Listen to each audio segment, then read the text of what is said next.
하나님께서 오늘 주신 말씀 열왕기하 25장입니다. 구약성경 606쪽입니다. 열왕기하 25장 1절부터 17절입니다.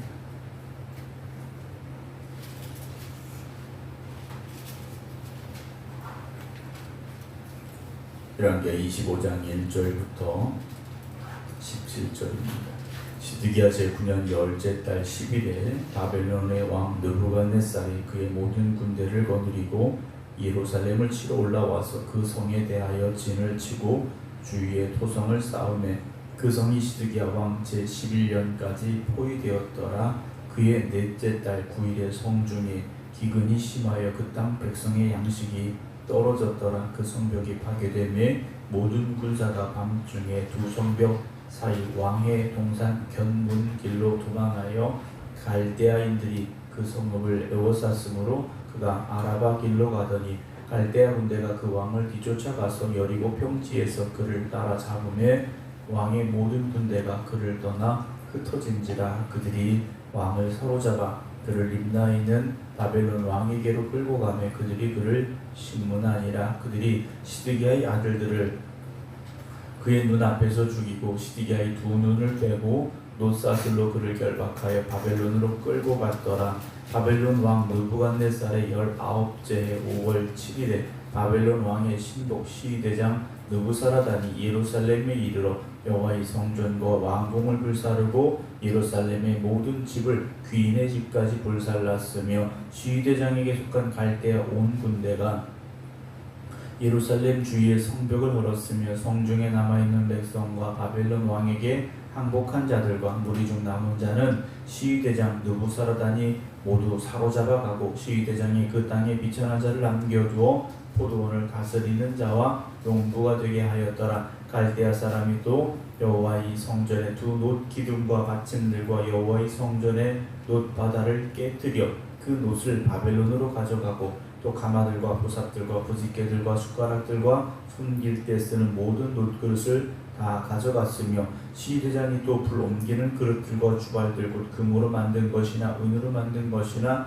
모두 가져갔으며 또 솔로몬이 여호와의 성전을 위해 만든 두 기둥과 한 바다와 받침들을 가져갔는데 이 모든 기구의 놋 무게를 헤아릴 수 없었으니 그 한 기둥의 높이가 18규빗이요 그 꼭대기에 놋 머리가 있어 높이가 3규빗이요 그 머리에 둘린 그물과 성료가 다 놋이라. 다른 기둥의 장식과 그물도 그와 같았더라. 아멘. 오늘 열왕기하 25장의 말씀 시작하게 되는데요. 열왕기하의 이제 마지막 장입니다. 마지막 장이라는 것은 이제 예루살렘 성의 멸망이 다가왔고 예루살렘의 역사가 끝나고 있다라는 것을 우리가 이제 볼 수 있는 말씀인데요. 오늘 본문의 말씀은 예레미야서에도 비슷하게 나와 있는 말씀입니다. 오늘 1절 보게 되면 시드기야 제9년 열째 달 10일에 바벨론의 왕 느부갓네살이 그의 모든 군대를 거느리고 라고 되어 있습니다. 예루살렘을 함락시키기 위해서 바벨론의 왕 느부갓네살은 자신의 군대를 동원했는데 모든 군대라 되어 있습니다.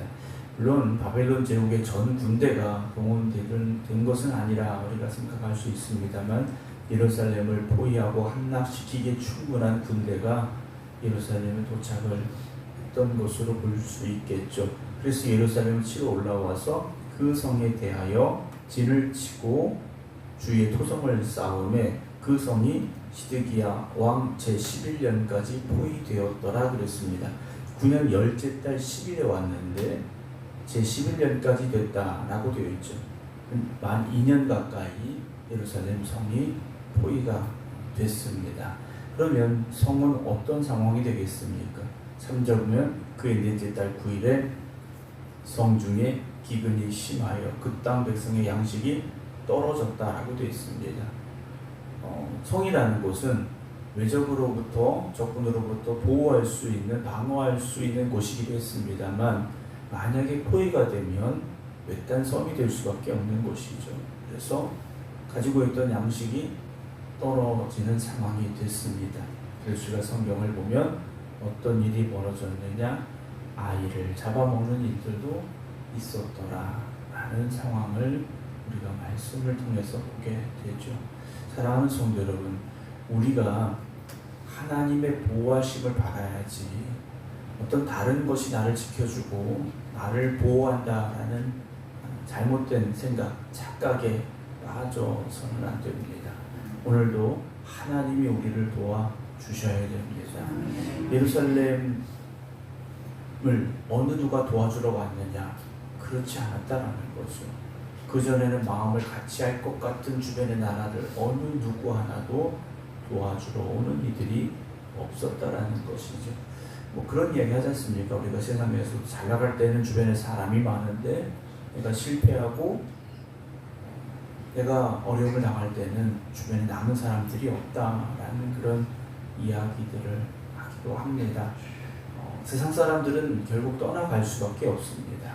그러나 하나님은 결코 우리를 버리지 아니하심을 우리가 기억하시면서 오늘도 하나님과 함께하는 믿음의 길을 걸어가시기 바랍니다. 포로 이제 포위가 되어 있던 2년 가까운 세월, 정확하게 따진다면 1년 6개월 정도 될 수도 있겠는데요.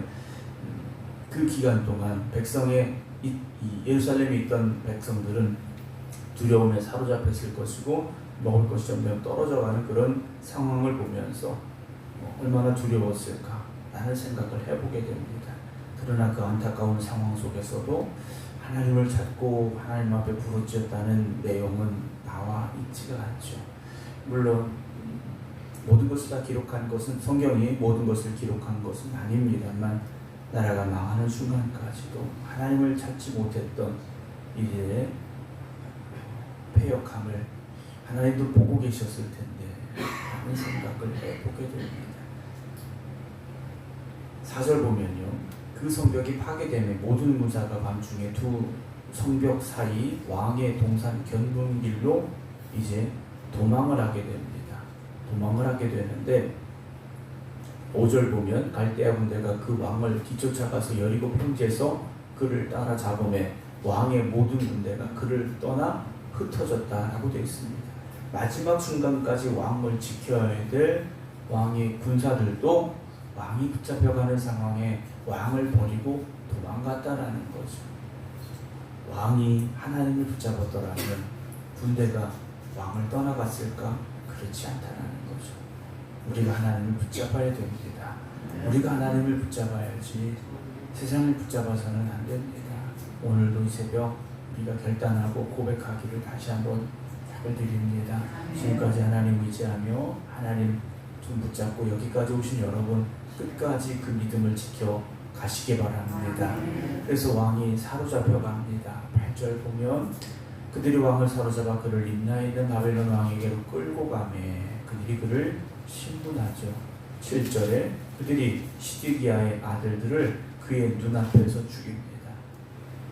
왕의 아들들을 눈앞에서 다 죽이고 시드기야의 두 눈을 빼고 노사스로 그를 결박하여 바벨론으로 끌고 갔더라라고 되어 있습니다. 시드기야가 마지막 본 것은 무엇입니까? 성이 함락되는 것, 자신의 군대가 자기를 버리고 도망가는 것, 그리고 자기 아들들이 눈앞에서 죽임을 당하는 것. 그리고 그는 더 이상 보지 못하는 사람이 됐습니다. 오늘 우리가 하나님이 두 눈을 주시고 들을 귀를 주셨는데 우리가 바라보고 있는 것, 우리가 듣고 있는 것은 무엇이고 우리에게 주신 입술을 통해서 우리가 말하고 있는 것은 무엇입니까? 여러분 하나님의 영광만 바라보고 의지하시기 바랍니다. 하나님만 찬양하시고 하나님의 말씀의 귀를 기울이시기 바랍니다. 시드기야의 마지막 그는 두 눈이 뽑히고 노사슬에 묶여서 바벨론으로 끌려가게 되죠. 8절 바벨론 왕 느부갓네살의 19째 5월 7일에 바벨론 왕의 신복 시위대장 느부사라단이 예루살렘에 이르러 여호와의 성전과 왕궁을 불사르기 시작합니다. 어느 누가 예루살렘 성이 이렇게 되리라 생각하겠습니까? 거짓 선지자들은 예루살렘 성전은 결코 무너지지 않는다고 외쳤습니다. 백성들은 그 말을 믿었습니다. 그러나 현실은 예루살렘 성이 불타고 파괴되기 시작했다라는 거죠. 성전은 무사했느냐? 그렇지 않았습니다. 성전의 모든 기구들, 성전의 모든 것들은 그대로 있었던 것이 아니라 하나하나 파괴되고 바벨론으로 옮겨갔다라고 되어 있습니다.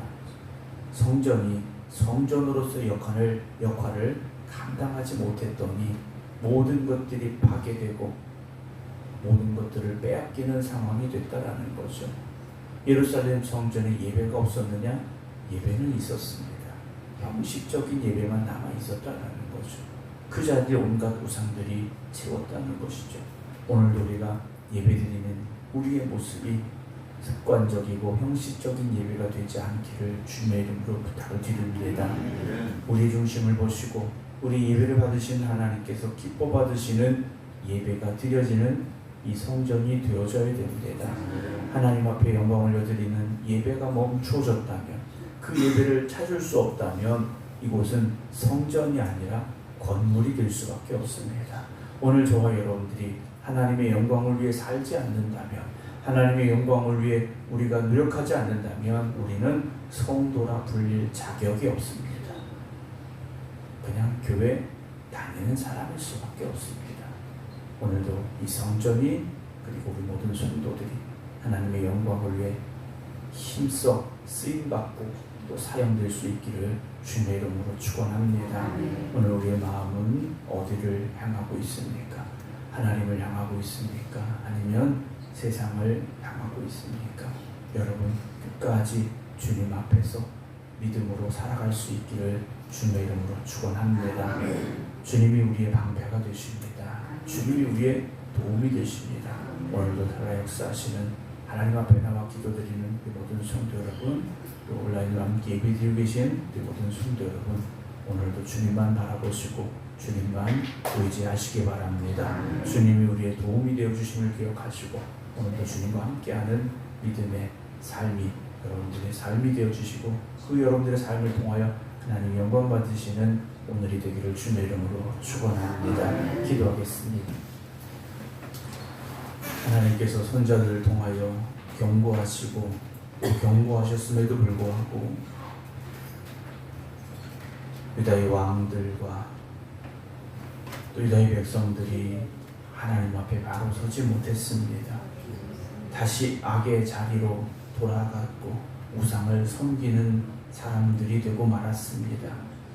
형식적인 예배만 남아 있었지 예루살렘 성전이 하나님의 영광이 임재하시는 성전이 되지 못했습니다. 예루살렘 성이 포위되었고 곡식이 떨어졌고 심지어 아이들을 잡아먹는 일들조차 벌어지고 말았던 예루살렘 성, 오늘 우리가 살아가면서 하나님의 도우심을 구하고 하나님의 함께하심을 간구할 수 있어야 되지만 여전히 우리는 세상의 것들을 바라보았고 세상의 힘과 능력을 의지하려 했습니다. 하나님 오늘도 우리가 깨닫게 하시고 오직 하나님의 영광을 위해 힘써 살아가는 저희를 되게 하시고 하나님의 손을 굳게 붙잡고 믿음으로 살아갈 수 있는 저희들이 되게 하여 주시옵소서. 하나님의 도우심을 구하며 하나님의 함께하심을 간구할 수 있는 저희들 되게 하여 주시옵소서. 오늘도 이 성전이 하나님의 영광 앞에 쓰임받는 성전이 되게 하여 주시옵소서. 하나님의 영광을 높여드리는 성전이 되게 하시고 진정한 예배가 멈추지 않는 이 성전이 되게 하여 주시옵소서.